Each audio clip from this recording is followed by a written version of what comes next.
Greetings, everyone. Nikki Brown here, or Shalethia Nicole here. No matter where you are and what part of the world you are in, I hope that you're having a good day. So I'm super excited. Yesterday, I participated in the commencement ceremony for my life coaching program, and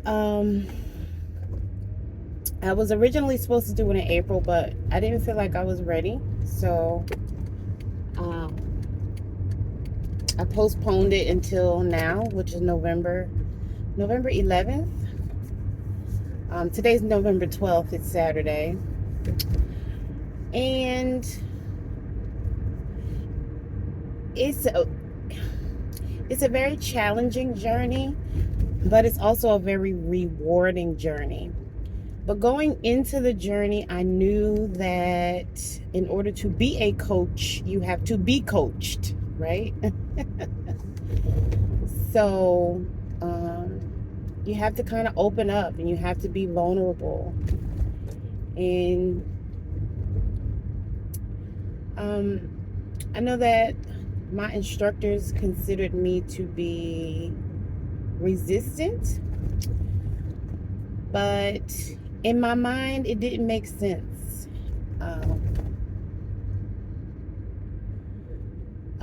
And I had a lot of questions, right? Because it's like the people you grew up around, your relatives and your friends, who you feel are supposed to love you, yet they slander and gossip and don't really love you in a way that you feel like you should be loved. But then I realized I was judging them because people can do whatever they want to do. And if it's too toxic, you can distance yourself or you can go no contact. You do not have to place your mouth in place your head in a lion's den, right? Because sometimes certain situations or certain people, even if they don't know it, they're so toxic that it's draining. It's mentally and emotionally draining, and it doesn't feel good. And you do want to be around some people who, at least if there's a balance, at least if there's some type of support or encouragement. And I'm not just talking financial, because some people think that, oh, they can just throw money at you and that should be good enough and you should just be satisfied and you should just put up with whatever they have to say or do and not have anything to say about it. And some people are good at handling it and some people are not. Some people repeat the same behaviors. Some people don't see anything wrong with it. But then there are people who are empathic or very sensitive and they see everything wrong with it. The gossiping, the insults, the name calling. Again, the lack of support, and again, mental and emotional support. Things like, you're doing a good job, I'm proud of you. Or things of that nature. But for some people, if it was never done to them, they don't feel like In 600 feet, turn right onto John Wesley Dobbs Avenue Northeast. Sometimes they don't know how to do it, and sometimes they don't feel like they should do it because it wasn't done for them. So it was like, I had to turn right onto John Wesley Dobbs Avenue Northeast. I had to encourage myself. Ain't nobody do it for me, so why should I do it for you? Is the attitude that some people have. And it's like, when you know better, you do better, or at least you should. And people say that they want to be better, yet they won't take those steps to do better. Everybody has a different love language. Some people, you give them gifts and that works for them. But some people need those words of affirmation. Some people need, physical touch. Some people need acts of service. So, if I need something and,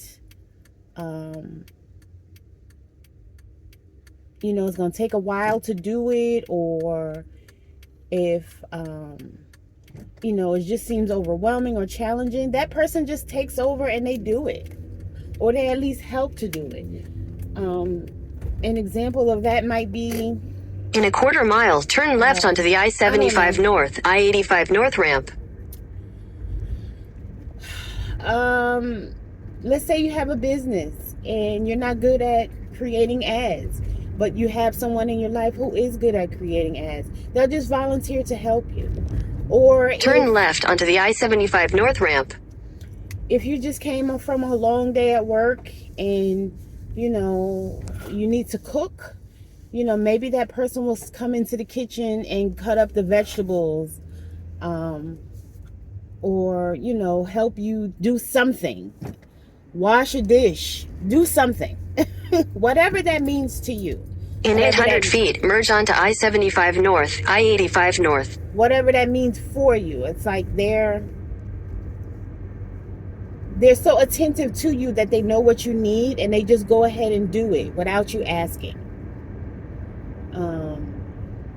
And that's what some people need.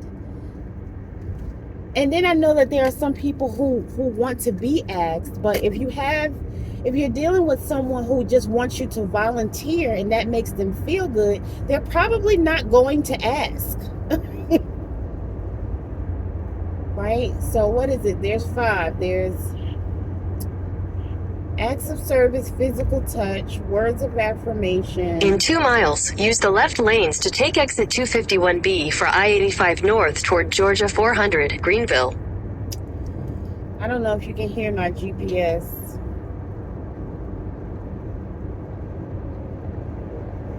So, let's see.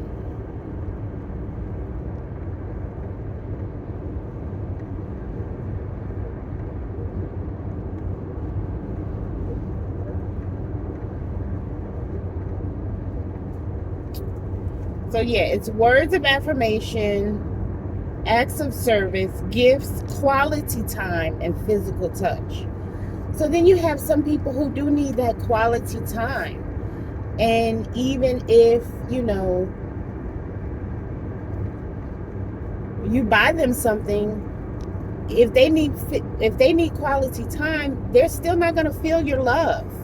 And you may be giving love from your cup.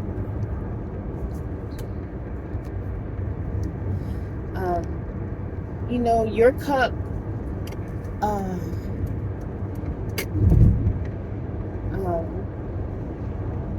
inside your cup, again, you may need quality time. And in half a mile, use the left lanes to take exit 251B for I-85 North toward Georgia 400, Greenville. The GPS keeps talking, and I'm not sure if you can hear it. So, but again, in your cup, you may need quality time, and in this other person's cup, they need acts of service. Use the left lanes to take exit 251B.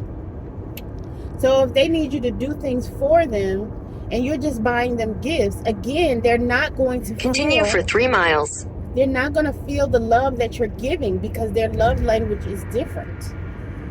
Even with business, if you know someone who has a business, but they need, someone to come in and help them, do something or make something for the business, or create an ad or help them sell. Again, they may be appreciative that you bought something, but still in their mind they have no help. In 2 miles, use the right 2 lanes to take exit 87 for Georgia 400 North toward Buckhead, coming. So sometimes we have to meet people where they are.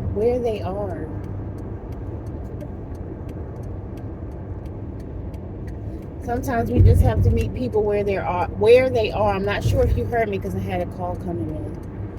So I'm going to go ahead and return that call. I hope that this was helpful. Love y'all. Later.